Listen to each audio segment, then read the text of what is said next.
জয় জগন্নাথ। আর মাত্র 3 দিন পরেই আমরা জগতের নাথ জগন্নাথের দর্শন পাবো। তো প্রভু জগন্নাথের আগমন উপলক্ষে আমার ইচ্ছা প্রভুর মূর্তি তৈরি করার। তো আমি এখন 3 ভাই বোনকে কার্ডবোর্ডের মাধ্যমে করতে চলেছি। তো প্রথমে কাগজের ওপর 3টা মূর্তির শরীরের গঠন এঁকে নেব। তারপর সেগুলিকে কার্ডবোর্ডের ওপর বসিয়ে কার্ডবোর্ডটা কেটে নেব।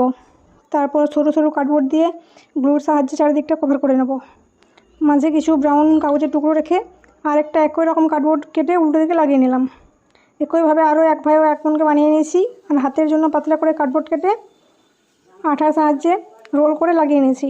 তারপর 3 জনের হাত বসিয়ে নিতে হবে। এরপর কিছুটা অ্যাক্রিলিক কালার পাউডার ও গ্লু ভালোভাবে মিশিয়ে অ্যাপ্লাই করতে হবে মূর্তির চারপাশে। তো আমি 3টাতেই ভালোভাবে ওই পেস্টটা লাগিয়ে নেব। তো এবার এগুলোকে শুকোতে দেবো। তো এদের ফুল ভিডিও নিয়ে আসছি আমি কালকে। টাটা।